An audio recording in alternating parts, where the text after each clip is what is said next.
Hey, what's up everyone? This is Naresh with Schizofish here, and I know what you're thinking. I'm out here making a car tutorial, and yeah, I am, because I was looking for a video on how to change the drive belt on my car, a 99 Toyota Solara V6, and the information was out there, but it was incomplete. So maybe I didn't go around and check enough videos, maybe there is one out there, but the ones I did check did not help me. It ended up having me second guess myself while I was trying to change the drive belt. And for all you supercar gurus out there, yes, it's a very easy installation. I recommend that you do this yourself. You'll save yourself so much money. The belts are only like 20, 30 bucks for this car, and they'll probably charge you like $200 to repair it. So, do this yourself. Let me show you how. Check it out. Here is my 99 Toyota Solara V6. First thing you want to do is disconnect the battery, because you're going to be messing around here with this alternator, and if you end up hitting that spot there, you can see that connection's exposed. You could send sparks flying. So do disconnect the battery, and then what you're going to want to do, and I'll give you a little look here. So this is where the engine is.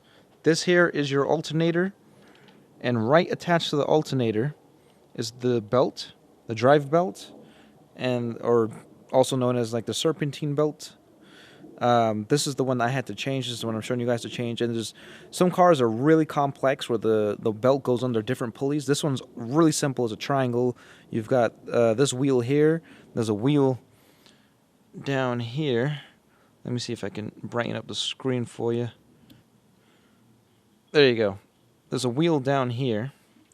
And you can see the belt as it kind of goes down there. You can see the wheel shining right there. And there's a wheel right down there. You can see it. That's the other wheel. So it's just connecting these three. So it's really simple to remember. You just got to get the belt back on all three of these wheels. So anyway, to take it off, there's this right here connected to the alternator. This back one right there. That's the one. That's the one you got to loosen.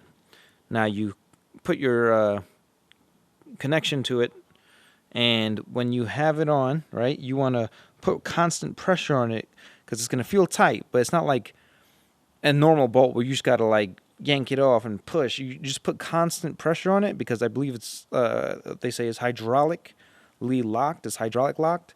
So as long as you put like enough pressure on it, like you push really hard, but don't, overdo it. Just kind of hold that pressure. You'll feel it soften, and you'll be able to loosen it out. So you're going to loosen it out just enough so you're not taking this bolt out. You're just loosening it. So maybe give it like 5 or 6 turns, and then that should be good.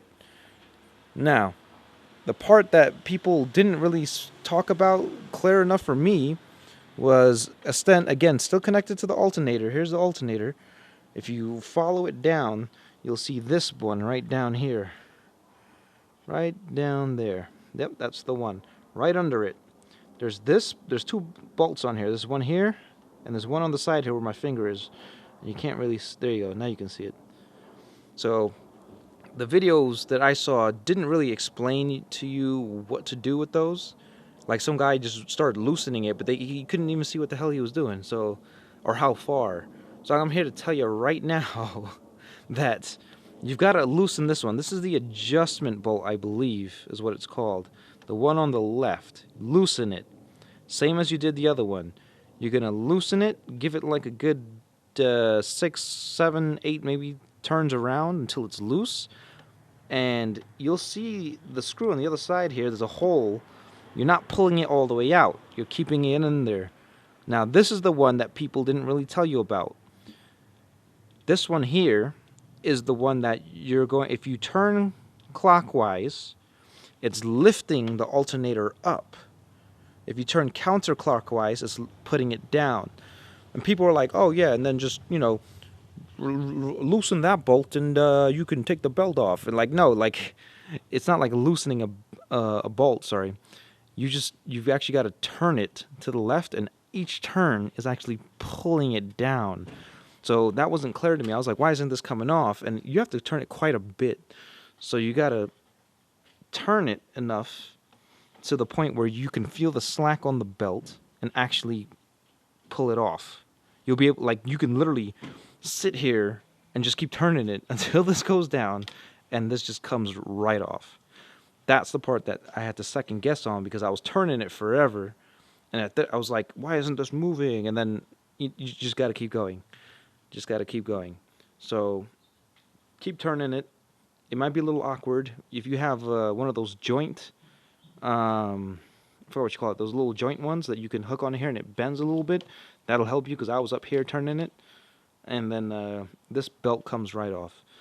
So now the belts are about, again, $20, $30. I'll leave a link in the description if I could find one on Amazon for you, because they're probably even cheaper on there maybe, but, and good quality. They're not like too hard to sift through, but, so when you get the belt back, you're going to put this belt, you're going to wrap it against all the pulleys. This pulley, and sorry if I'm moving the camera around too much, but this pulley, the bottom pulley, wheel, whatever it's called, and you're going to wrap it around the bottom ones first, and then put it on top. And then you're going to reverse the process, right? You're going to go back down here to those, and it's this one first. You're going to tighten it clockwise now till the alternator lifts up and puts tension on the belt. You kind of want to remember where it's at. If not, just keep tightening it. And I believe if you put your hand here in the middle and you push down, if it moves about 1/4 of an inch, it's good, right? Any less than that, you want to keep tightening. Any more than that, you want to keep tightening it. So once you've got that to the desired level, then you just tighten these ones back up. The adjustment bolt on the right here, the right side here, the one on the right there, tighten that back up, and then lastly, go ahead and tighten the first one you undid, which is this hydraulic locked bolt. So tighten that back up, and don't forget to reconnect your battery, and you're good. That's how you change the belt on the 99 Toyota Solara, the drive belt again, not the other belt that's there. But I do recommend two things. If you're new to fixing your car, kind of like how I was doing this on my Jetta as well, and I had bought one of these books, a Chilton little giant manual. This book basically tells you how to take apart every little thing in your car. Now, this book is really, really good. I highly recommend it. You can find it for like $30. I'll see if I can drop a link for that. But you're also going to want one of these. A code reader you can hook up to your car right under your steering wheel, and it'll troubleshoot codes for you. It'll tell you what's wrong with your car. If your check engine light comes on, you can look up the codes in this book, and it'll tell you, the possible problems you may have and the possible solutions and what parts to get and where to find them in the car and how to disconnect them. So it's basically exactly what you need if you want to learn how to do this, or at least have an idea and know what you're talking about before you go to the mechanic shop and they try to rip you off.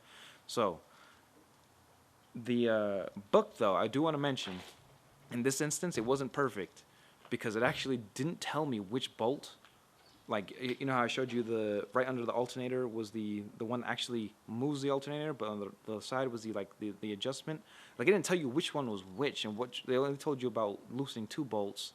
And it mentioned a third, but it didn't point out where it was in the diagram. So I was just really lost there for a second on this book. But typically, it's a really good book. I recommend you get it because it did help me change out my EVAP canister at the bottom of the car perfectly. I think that was just a small error on their part in this particular book, but that's how it works. That's how it's done. Thank you very much for watching. If this video has helped you, please subscribe to our YouTube channel.